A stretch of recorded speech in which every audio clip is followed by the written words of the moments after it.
Hey, everybody. Hello, and welcome to the Just in Time Cafe. I am Elizabeth Swan, co-founder of the Just in Time Cafe. I'm going to be your moderator today. And if you have never been to the cafe before, you are in for a treat. I am very psyched for today's webinar, Rich Data, Poor Data, Elevating Your Data Quality. Our guest host, I know some of you know her, Amita Sherwood, Master Black Belt and CEO of E Squared Solutions. Amita has spent over 20 years as a continuous improvement practitioner, coach, and consultant in public and private organizations. She is passionate about fostering the growth and development of others and seeing people's light bulb moments. Those are good things. Amita partners with clients in building, growing, and maturing continuous improvement cultures. Welcome, Amita. Thanks so much, Elizabeth. I'm so glad to be here. Yeah, we got you to the cafe. Yeah. A few housekeeping items. Please feel free to ask questions anytime. I am going to monitor the chat, and Amita will give us, moments where, we can toss some questions out to her or comments. There's also a Q&A segment, and if you put something in Q&A, I'll look, but usually I'm looking at the chat. And then, yeah, you're already doing it, but share where you're from. I always like to check, if we hit the international zone. So even though, I noticed there was a Paris, it was Paris. It was a new one for me. Wait a minute, where is it? Is it Paris, Tennessee? Yeah, Paris, Tennessee. That was new. And let's see who else. We said hey to folks. And let's see, we got Lynn in Fairfield. And then we've got Heather, Berlin, Vermont, a little bit in the north. And then we got Katie. Welcome back, Katie, from, I'm going to pronounce it right, Nipomo, I don't know, California. Tanya, you have made us international. Well done, from Ontario. I'm not going to pronounce that either because I'm going to butcher that. Diem, welcome from Salt Lake. Awesome to have you. And Michelle or McKelly, Houston, Texas. Katie, Montesano, Washington, and Maria from Fort Lauderdale. All right, people. Okay, so I am going to give you a little bit of a peek about some things happening now and things to come. First off, podcast episode 102 is out, and this is with Maribel Topf, and she's the division manager of continuous improvement at Snap-on Tools. I think she spent about 20 years there, and she just published a new book called Process Alchemy, which is a great collection of all the things that have worked at Snap-on their service side, right? So what we call the invisible processes. And we got some great stories from her.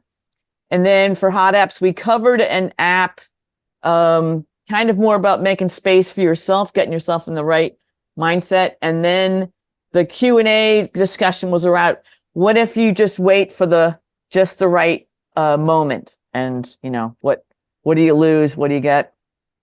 All right, so let me see. What have I got? Everyone.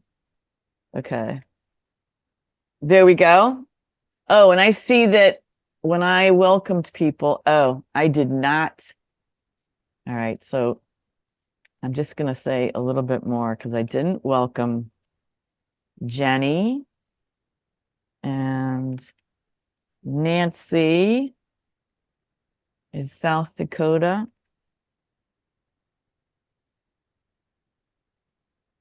I'm sorry, Amita, I felt bad. I responded to hosts and panelists, which is a mistake.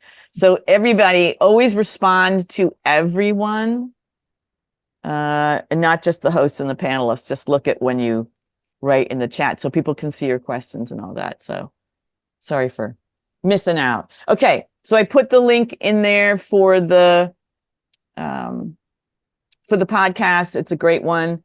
Then coming up in August, we've got personal ocean planning, which was kind of sets you up right for the fiscal year. So we're going to skip July. I was telling Amita, like, she's going the Outer Banks. I'm going to go out on my boat. Tracy's in Europe right now. So we're going to take July off, but we're coming back hot with Bob Wallner, who is a lovely colleague. And he's done some really great work with personal ocean planning. So we're going to get into that, and I'll get info to all of you. Now, if you joined this webinar, if you haven't been to the cafe before, you're now on the mailing list. So you'll hear about, and you'll get links if you want to join any of the webinars. Okay. And lastly, kind of a cool thing happening, the first ever New England Lean Summit. I feel like so much happens in like different parts of the country. And I always feel like, New England needs to step it up in terms of what we do. So Bob Wallner's helping with this. He'll be in the Lean Summit. Paul Critchley and New England Lean are putting it on. It's a 2-day conference with lots of fantastic people that a lot of you know.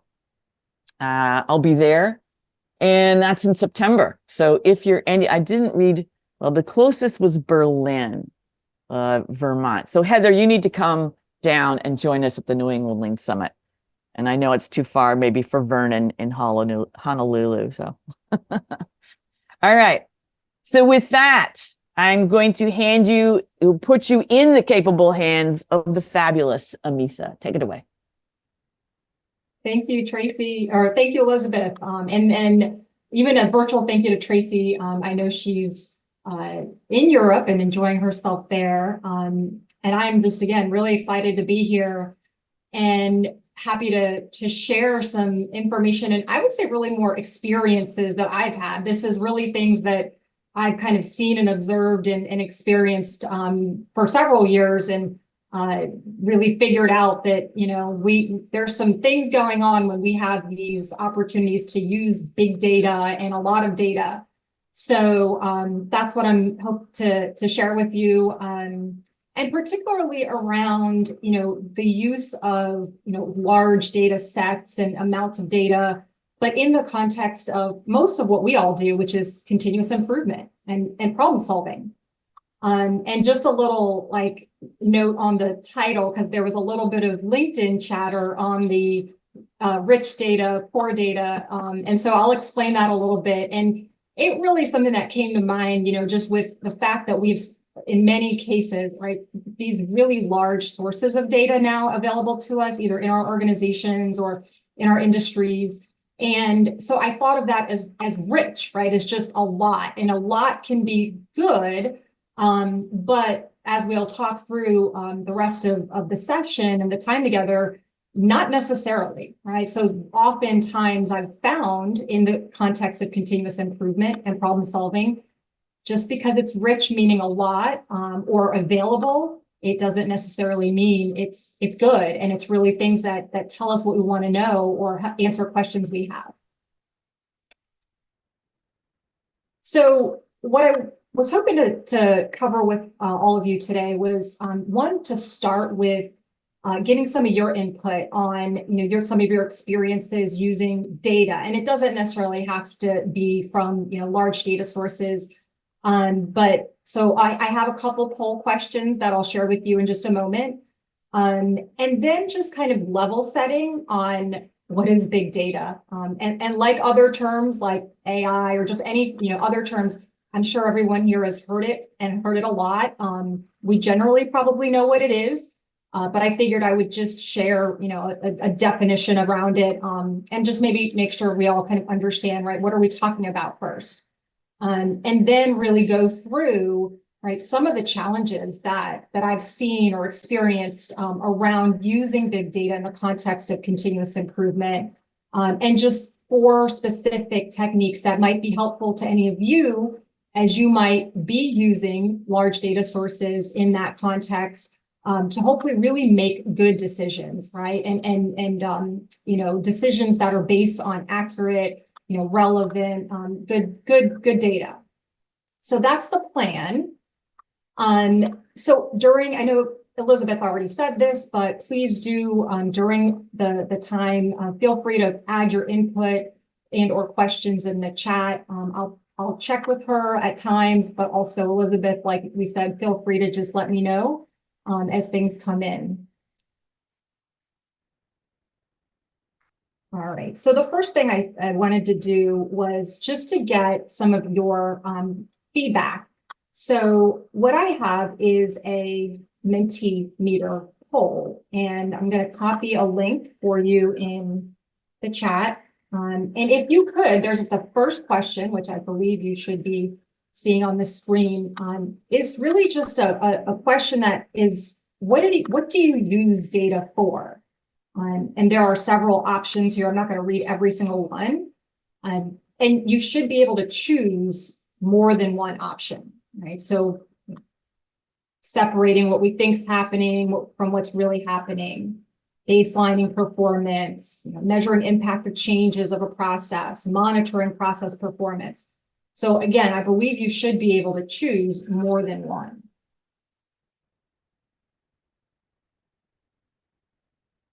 Okay. So I see a lot of really making sure, right? What do we think is happening versus what's really happening? That's one of the foundational reasons why we use data. Amita, I'm just appreciating the Mentimeter's color palette. It's kind of fun. It's giving us a little bit of like celebratory colors there. It is. You could easily get carried away with the various themes and colors. So I was trying to keep it simple, but still fun. This is like birthday party. I like this. Summer, I hope maybe. Okay, so good. A lot of baselining performance. Again, I use the simple example often. If we don't know where we are, how do we know where we want to go? Or when you're on like a health journey and you say you want to lose weight, or you say we want to reduce our cholesterol, or whatever it might be, we always usually take that baseline. We have to measure where we are now to know that we got better. Okay, good, fantastic. I don't see numbers changing too much. So a lot of the first two, but also measuring impact, right, on the changes of a process. And again, that's the same idea, right? If we don't measure again after we make changes, how do we know that they were really effective and that we really did achieve the goal that we were hoping to achieve? All right, wonderful. I have one more question for you.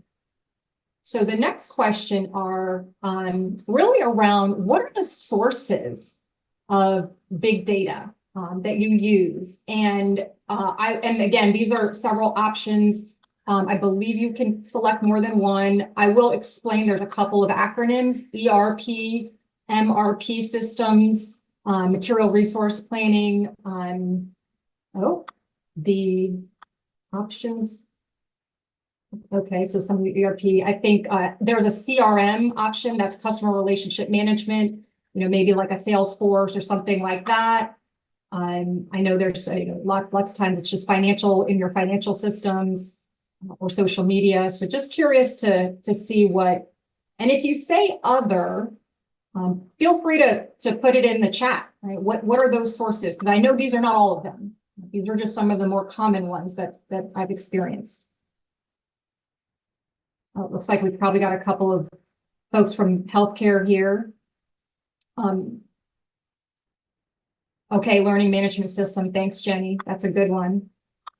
This is going to help me make this poll better later. Okay, thanks, Christina. All right, so several others. Again, and Russell, I see your spreadsheets with the frowny face.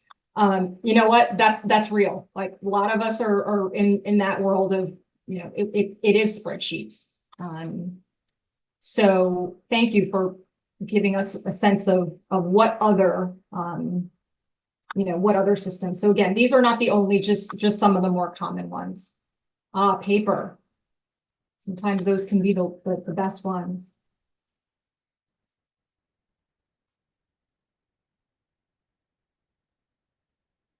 Okay, well, I don't think I see a lot more numbers changing, so great. So like I said, this is not all the possible sources. These are just some of the ones that, I tend to see as common sources of of big data, large sources or amounts of data.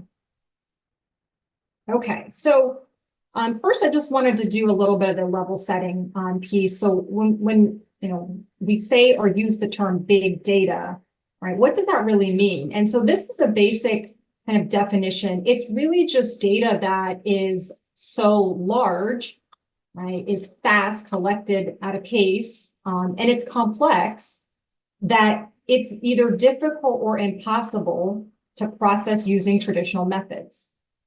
So as I was doing some research, because frankly, I'm not a real expert from a technical standpoint, but as I was doing research on what is big data, one of the things that you really have to talk about when we talk about big data are this thing called the 3 V's. So volume, right? So just meaning how much data we have either in our organization, it could be in public environments, and this is now in the range of I think I saw somewhere like zettabytes. I'm not sure if I'm even saying it correct, but right. So these amounts are just so much larger than we've ever experienced, for decades. And I think about from a volume standpoint, think about Amazon or Google or LinkedIn, right? Who have billions of users, and how much information and data that they're capturing even per minute, maybe per hour, right? Or even per day. The other V is the variety. So the fact that we collect so many different types and formats of data. So again, we saw some of it could be like financial transactions. But if we look at, other kinds of things like Amazon's or LinkedIn's, but we're looking at images, right? We process images, videos, text, voice, right? I know one of the sources are like phone or IVR systems. So lots of, voice and recordings, and even more. So the fact that we're just capturing varieties of types of data in these big data sets. And then the third one, which is velocity. So this is just the pace at which data gets generated, collected, and processed. So, right, again, it's just continues to get faster and faster. And a simple example, I think about, anyone that might use social media, the only thing I really look at is LinkedIn, but how fast things will change on maybe your feed, right? Or that first page you look at. And frankly, sometimes I'm like, oh, where was that post? I don't even know how to go find it again. Or it seems like it got lost and it was only from an hour ago. So that's the general, thing or focus around big data, just this idea of volume, variety, and velocity. The concept really started gaining the momentum in the early 2000s. I'll be honest, I don't know that that's when I was hearing about it, but that's kind of where the concept began gaining that momentum. And it really has kind of changed the game in terms of how we use information, and especially kind of post 2020, because so many things, right? So much of our aspects of work, life, et cetera, went virtual. And so there was just this, exponentially larger amount of data that was being captured. So, even just what you're seeing online from an ads perspective, right? And how that gets, provided to you, or in organizations like manufacturing, right? We're now able to know what kind of equipment is not running correctly very quickly, and kind of right when it happens. Where we've traveled, we're making a lot of our travel plans in various sites and online, and there's a lot of data captured around that. Even again, where we like to eat, and now with things like Uber Eats and all these kinds of things, these are behaviors. There's so much being captured. So we're at a point where we have this ability to capture and store large amounts of information. And most organizations, whether it's businesses, hospitals, right, government institutions, rely on these sources of, again, large data to make important decisions. Right? It could be policies, where to build a fast food restaurant. Several years ago, it was tracking COVID-19, whether it's cases, testing, things of that nature. So this idea of the, tracking and using and collecting big data, it's not new. So, what I'm hoping to really help you think about is really being more discerning, right? And right, more questioning around how do we use that information? Because, and this is an old saying, the saying, right, garbage in, garbage out. If the data we collect isn't, and there are 4 characteristics that I'll talk about: relevant, accurate, precise, and stable, then we have risks of making either wrong decisions, or they're just flawed, or making conclusions that really might not be correct.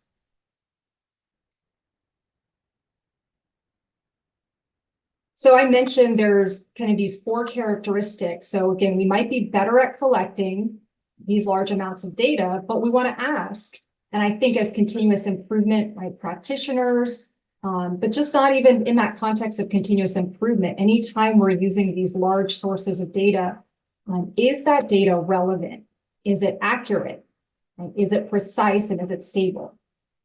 So when we talk about relevant, right, what that just really means is it timely? Right? Is this something that's occurring either recent or now?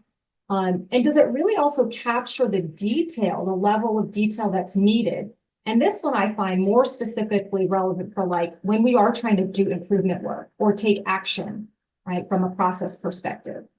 So an example like that I can share is like, if you're looking at a process, in this case, maybe a financial organization, right, around doing mortgages.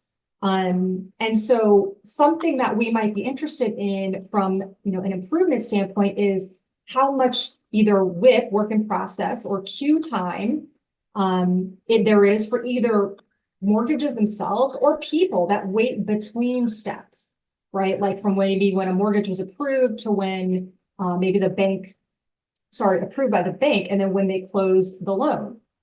So that's something that level of detail sometimes just doesn't get captured in a big data source. We might see an overall picture of the lead time. We might know the volume. We might know the amounts, things of that nature, but we might not see that level of detail. So relevant is important. And accuracy really just refers to the measurements that are being taken. They really represent what's actually occurring. So another example, and this is more in a hospital environment, right? So in a hospital, one of the things that gets measured is how long lab requests take to be processed in the laboratory and from the emergency department. So accuracy would be that whatever data that gets collected on those processing times, that they really represent what's actually occurring in terms of those labs being sent to the lab, getting processed, and being sent back to the emergency department. So that's this idea of accuracy. What's being measured is really, either the same or very close to what that true value, what's actually happening. So Russell, the question, is this anything like a gauge R&R? The concepts are related, yes, right? So this is kind of coming from some of those concepts. And precise, so just to kind of continue, measurements that are precise, right? These are things that they're similar. The measurements we're taking are similar to each other. So using that same example of lab processing times, the data that we're collecting, the numbers are actually close to each other. We don't have some really odd, I guess, extreme high or low, values that at that point we have to kind of wonder what's happening here. So that's the idea of precise or precision. And that last one has to do with over time, right? Is our ability to capture data and measurements, right? Is it stable and good over time when we're measuring the same thing? So different example, maybe in more of a production environment, that we're looking at weighing bottles of hand sanitizer. And so if we're using that same sample of bottles, can whatever scale or mechanism we're using to take that weight, right, can we generate the same weight values over time for the same sample? So those are kind of the four characteristics that we want to really be paying attention to and making sure these large, big data sources really are providing relevant, accurate, precise, and stable, right, data. So, but I have four ways. So to your point, Russell, you mentioned gauge R&R, right? That's one of those really kind of statistically oriented techniques that allows you to collect a small set of data and really do an experiment on how you're collecting your data. And in some cases that it's very, it's feasible to do, you can do it. But what I also find that in, especially a lot of my background and experience is in service organizations, it can be difficult to do, right, something like a traditional gauge R&R or attribute agreement analysis. So in that, without maybe some of those traditional methods being feasible or really relevant for you to do, there's four techniques that I've found, I've used, and I've participated in that I've found to be really helpful. So they're basically these four things. So the first one, just reviewing operational definitions. And I will go through each one of these in more detail and share examples. The second one, knowing the data, and you see a dog with the nose, because the other thing I call this is just the sniff test, right? Does it look right? Does it seem right? The third, checking against an external source. So there's often we do have multiple sources of either the same or similar data sometimes available to us. So again, I'll talk more about that. And then the fourth one, probably super familiar to a lot of you, but just going and observing the actual work being done, right? Or going to the Gemba, as a lot of us know that term. So going into that first one, right? So just the operational definition really just tells us, how do we take a measurement, right? It's a description, it's a way, how do we get a value for something we're trying to measure?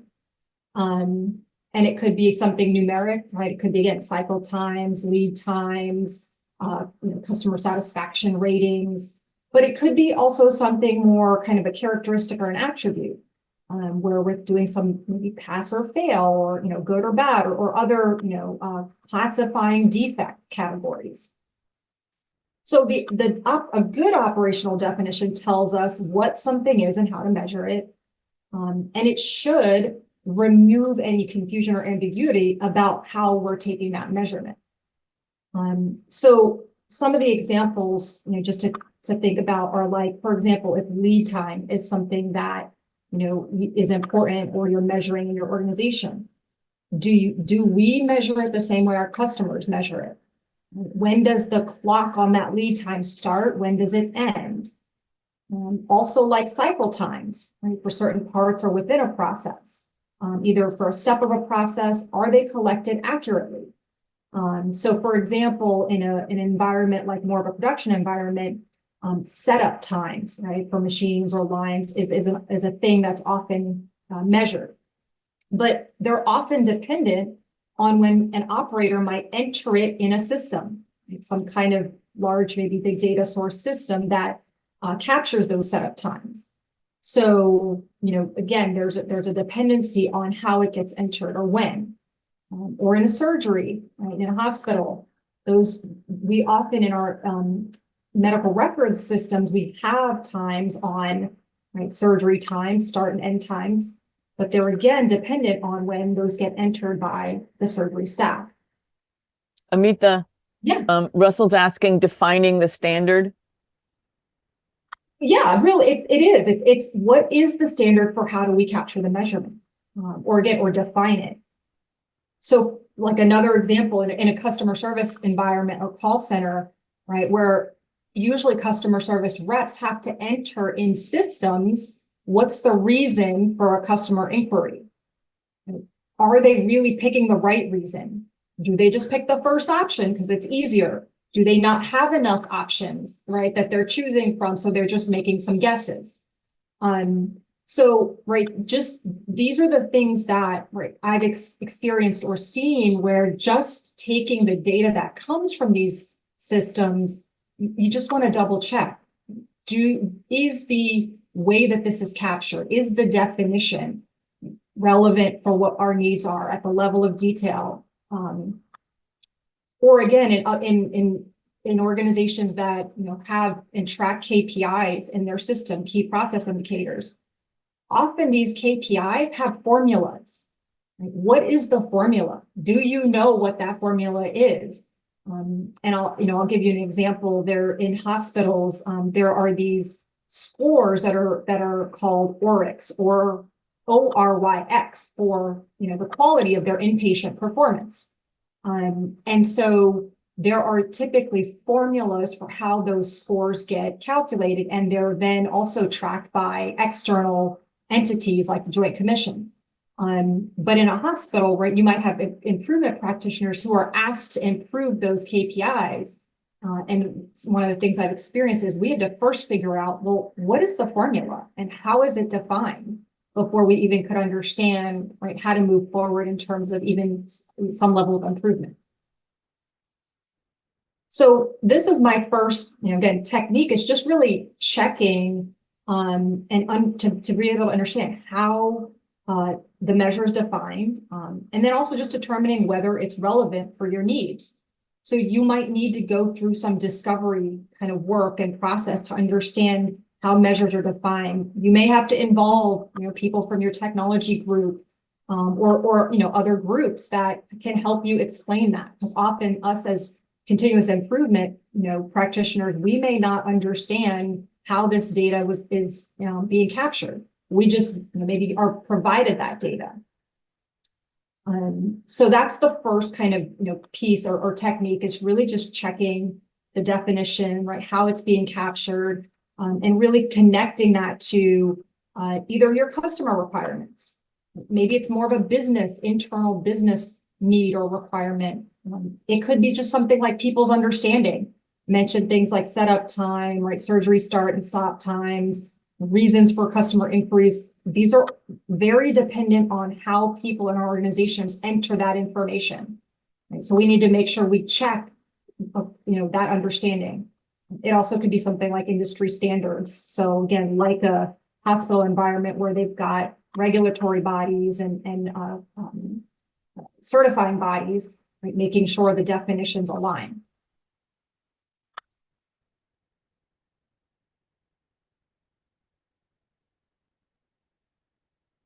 So the next one is really just knowing that data. So like I said, I called it sometimes the sniff test.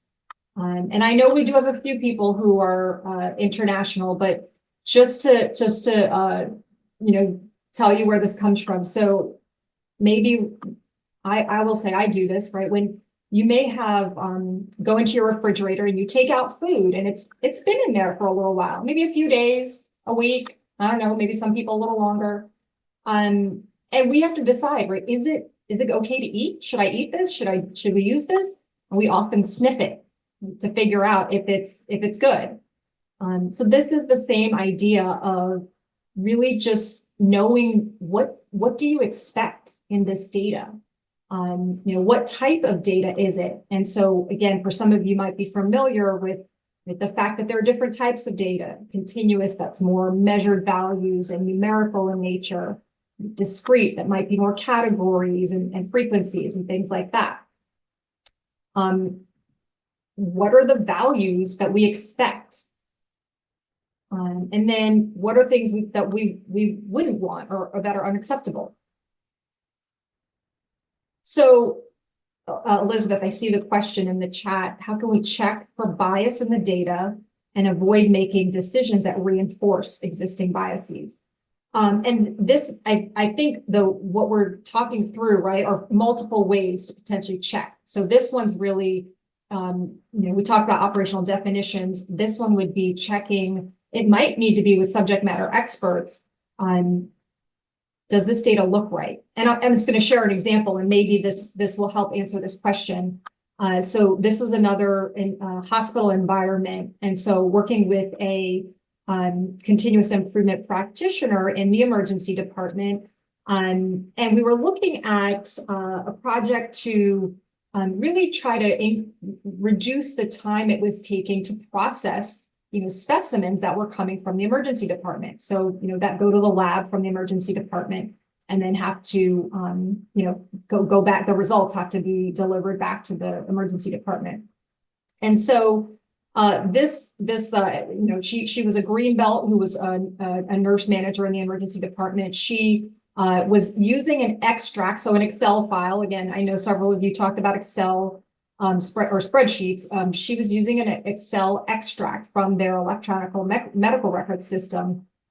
Tons of data, right? Thousands of rows of data.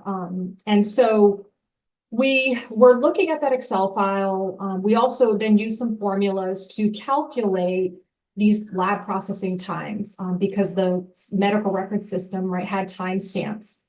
And after doing those formulas and really coming up with some values, we noticed there were a whole bunch of negative numbers in that data set, right? And right there, it was quickly a red flag, like something's not right. Right? So this is processing times. Why should there be negative numbers? So just by that, right? And that's kind of a general one of anybody that's capturing something time related. A negative number probably doesn't make any sense. But it might not be as just as simple as that. It might be something where, again, you're expecting certain text-based, values, and you're not seeing that, or you have extreme high or low values and things of that nature. So we realized that what was being captured in the system, right, was really creating these unacceptable measures. So what we decided to do was actually just do more of a manual data collection, right, for the sake of that project and really to get a more kind of accurate sense of how long these processing times were taking. But it actually ended up spawning a whole different kind of, investigative process and project around how do we really make sure we capture these, times better and more accurately. And then even just looking at like non-numerical, something that's non-numerical, I'll shift to a different example. So this is more, again, also service, but call center. And this is actually in an insurance claims servicing center. And we were looking at trying to use, the Pareto principle, the 80-20 principle, for looking at different call types that come into that call center to try to narrow, the types of calls maybe to focus on an improvement effort. And, what we started wondering was, are these calls even being categorized correctly? And so we then had to kind of do some additional work, and some of it was going and observing the process, or going to the Gemba to really see how are people categorizing or classifying those calls, and then deciding is it right, or is it, are they off? Is there different understandings? And if so, having to do some of the work around, it could be even training, education. Sometimes it's even changing the systems themselves and changing the descriptors and the choices. So a third technique, and again, this is probably continuing to try to answer this question in the chat. Another way we might be able to check for bias, or again, avoid making these decisions that reinforce bias, might be to check against another source. So in many larger organizations, I've seen and again found and experienced, there's sometimes multiple sources of the same data. So for example, if a company has grown because of acquisitions, right, there might be multiple data sources because there's legacy systems, right? There's other systems that were used to track whether it's shipments or purchases or, calls coming into a call center. Or it could be where you're in a, maybe geographically distributed environment and you have enterprise level kind of data sources, and then you have local sources, right? That happens certainly in whether it's national or international manufacturing companies. I've worked in the Veterans Administration where, right, it is a national organization. So there are some enterprise level data sources, but there are some local to the hospitals or the regions. Or it might be where there could be third parties that capture the same or similar information. And so an example of that particular is that I experienced was also in this insurance environment, working on a project where we were looking to try to improve a part of, so for those of us that own vehicles and hopefully have insurance on our vehicles, when something happens, we probably call our insurance company and put in a claim, whether it's an accident, right, a theft, or damage from weather, whatever it might be. And so this particular project was really focused around the part from when a claim is submitted to the carrier or the insurance carrier, and then at a point where that insurance carrier then actually uses a third party to assess damage on a vehicle. And so there was a project that this practitioner was looking to try to speed up, right, that part of that claims process, right, just being able to get that appraisal for the damage and then for that claims process to continue to move on.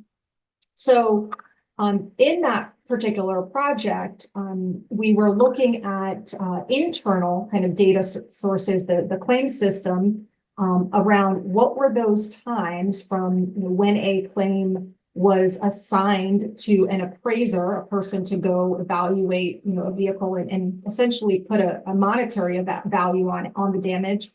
And so we learned that the internal claim system was about 80% accurate in those times.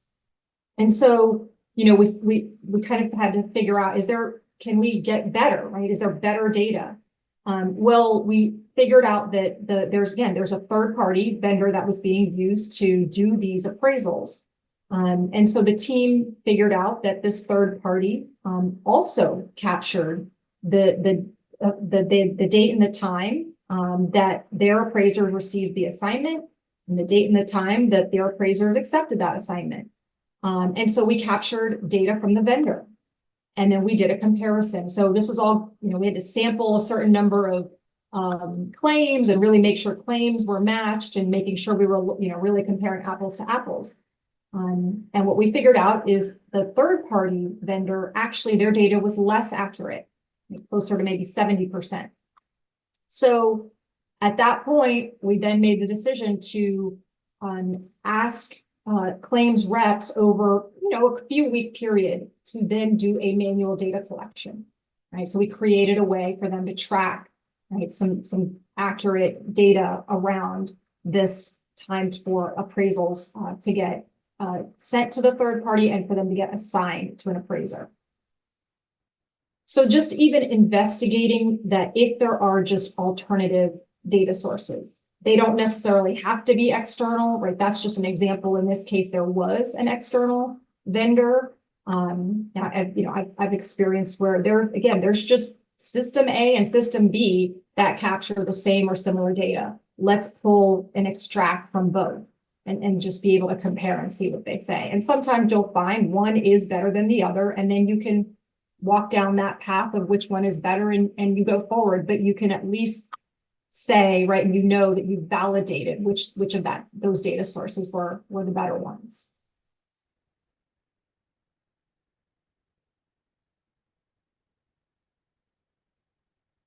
So then the last one is, I saw that the point in the chat. Thanks, Russell. Yeah, exactly, right? Where a person made an obvious mistake. And that's again, it's something that's become really, really obvious. And a lot of the big data sources, a lot of that, the input is based on human entry. And as humans, right, we are prone to error. So this last one is this idea of just going and watching the actual activities and work, right, in this process we're studying and we're trying to measure. Or in other words, go to the Gemba. Go see where the real work is happening. And this can mean different things in different environments. So in a hospital, it might mean watching a patient from when they arrive, right, to as they're waiting and as they get checked in and as they get seen depending on where they may have to go through their appointment to when they leave. In a call center, right? This might mean listening to calls that are recorded. Nowadays, almost all, if not every single call gets recorded, and those are sources of big data. But listening to those calls, in a manufacturing environment, right? This might mean watching operators actually perform their work and how they engage with some of these big data sources to see, right? How they're entering some information. So whatever that form might take, right, for each of you, it's probably going to be different. I mean, I've done things where I'm just screen sharing with someone. Let me just watch how you're doing this, because a lot of the times the way we do our work is not, right? We don't physically touch and feel things. We're dealing with information, right? We're dealing with systems. So screen sharing might be the way you do that. So again, whatever format it takes, right? Do that. Do it multiple times. So not just once, but multiple times. Do it in different settings, right? If you're doing something during a weekday, try a different time of the day, a different day of the week, right? If there's weekend times that this process operates in, do that. Different shifts, different people, right? And different skill levels. So you want to try to get, right, some different perspectives. And this is so powerful because we're talking about going to the Gemba, observing the process for the sake of evaluating your data quality. And that's where there's value for sure. So you can learn whether, again, the data that you're capturing or you're using from some big data source makes sense. But you'll also learn so many more details about the process and the details itself. So, right, I'm just speaking about Gemba in this very small context of evaluating whether your data even is good. But you're going to learn so much more than just that as you watch the process and see it multiple times and in different ways with different people, right? Things like that. And just to even use one of the examples I used earlier about listening to calls, right, in a call center. So in a call center, one of the big metrics is AHT, or average handle time. And it's often a metric that's looked at to how do we get it lower? How do we get it lower? And so while the systems can provide the data on those handle times, and of course we listened to recorded calls to validate, do these times make sense? But what we also could hear was so much more, right? We could hear the exchange between the person serving the customer service agent or rep. We could hear the tone. We could hear these awkward silent moments. We could hear that there were times that the customer service rep had to ask for the same information, right, more than once. So this concept of Gemba is so much more powerful than just using it as a way to evaluate your data. But it is, right? It is a way to just evaluate that whether your data does make sense. So just, again, a final kind of example is it really helps you to connect that idea of how we're measuring the process, but also what do I see? For example, with the call center example, we'd have no sense of tone, right, experience, like multiple, touches for the same piece of information, or what should I see, right? Asking what should I see? And so just even one last example on this one, and Gemba is really powerful, especially when you're doing problem solving, and you're really thinking about root cause, right? What's causing, right, certain issues or problems in our process. And an example where this became really helpful was in another hospital example, where in the operating room, one of the projects was looking at how do we get the first surgery called first case starts. How do we get those to start when they're supposed to start? They were being delayed.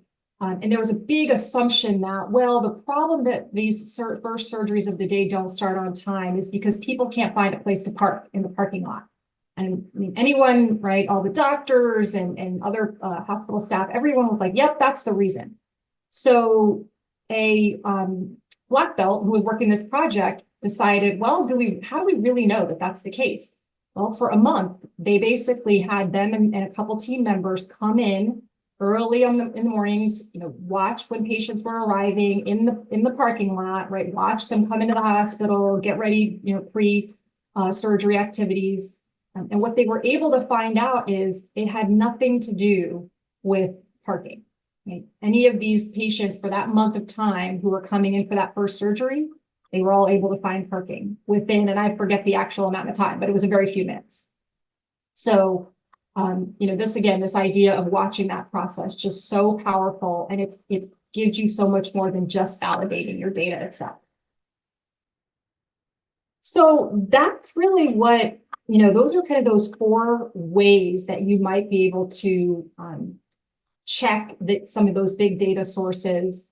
And really my point here, Vernon, your question, I'll get to that in a second. My point here is, don't throw out those big data sources, right? We definitely want to stay into that database, fact-based decision-making, right? So just this quote from Charles Babbage, who was credited with having conceived the first automatic digital computer. So I didn't know that, but, we don't want to make errors using inadequate data, and then go to the point where we're just not using data at all.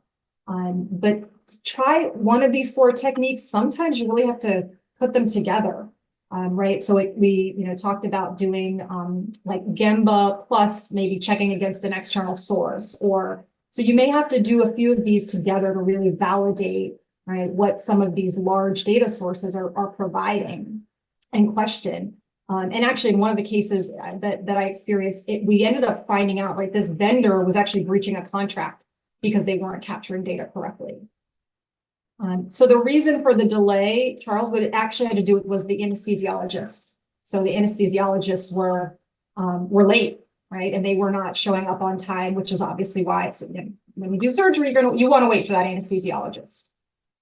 And then my last point is actually something a good friend of ours, I will say, and I know Elizabeth and Tracy at the cafe as well. Karen Martin says, sometimes you don't even need big data. You can use small data. And what that means is, I mentioned a couple times, go and do some manual data collection, right? So from a statistical standpoint, you don't need all the data to make a good decision. You just need a sample. So it's okay to sometimes say, even though you've got these great reports and beautiful, tens of thousands of rows of spreadsheet data, if it's not telling you what you want or need to know or helping you solve that problem, go get that small data. So the last thing is one more question for you. So after we've talked about these 4 potential techniques that you could use to evaluate that big data, which of them do you think you use the most? And this one, there is only one option. Looking at definitions, kind of that sniff test, knowing the data, external sources, or observing the process.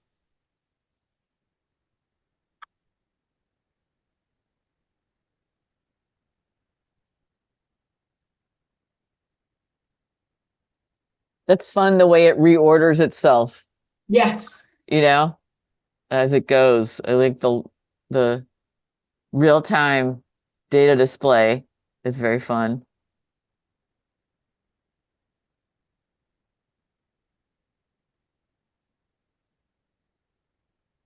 It's funny whenever I do, like, multi-voting, like people have sticky dots. I often find that when people start putting the dots up, like dots attract dots. And people are like, what's that? What are they voting for over there? Oh yeah, I agree with that. It's like, we can have such an influence on each other, but yeah. Yeah. Well, so a lot of you have the first one is just, again, knowing the data. Sometimes we're not in that process. We're not the expert. So go find who is or are, right? Smell that food coming out of the fridge. I'm glad at least one of the top ones is observing the process. If as a continuous improvement practice. Oh, good. And now it's the first one. We should be doing that for more than just this reason. Yeah. Yeah. Yeah. Good point, Charles. on your sniff test. I don't know why this keeps coming to me. I don't know if you ever watched the TV show or if anyone here watched it. Kim's Convenience. It was a Korean convenience store, and I think it takes place in Canada. And he was oh yeah, Amber loves it. He and his wife's complaining, or his daughter's complaining, that there's cans there, or there's food that has the expiration date is passed. And he said, you can't be selling bad food. He goes, oh, no, it's not bad. It just says Best Buy. Yeah. Best Buy in the state. And if it's not best, but it's not bad. Yeah. It's a different kind of sniff test. For sure, for sure. I've heard like, oh, those are just suggestions. I'm like, okay. So I just want to say, folks, thank you. And I hope again that this was just helpful for you to think about, as the fact is, right, big data is not new. Often, right, we're using these large data sources to make decisions, whether it's in that context of continuous improvement and problem solving or not, right? Just more strategic or other types of decisions. Ask these, check these things, right? Tried any of these four, all of the four, whatever makes most sense in different environments, right? Each one of these are going to be either more useful or less useful. Russell had another point here. Like the point about relevant data. Too many times I get asked to take pot shots. Yeah. And Nydia's thanking you. Yeah. Gemba, definitely one of the faves. Oh, and you got a mahalo from Vernon. That's very nice. That's great. Any questions, folks? I agree, Charles. It's excellent. DM thanks you. Johanna thanks you. That was great. Thank you, Amita. It was incredibly thorough. And it was nice because, folks here, a lot of them were familiar with MSA, Gauge R&R, and, I've spent time in that realm and, sort of written modules to do it. But I love your kind of simplistic approach, pulling those pieces in. That was pretty cool. There's a time and a place, I think, for things like traditional formal MSAs that are either, Gauge R&R or like attribute, right? And those are, if you can do them and if they're relevant, do those.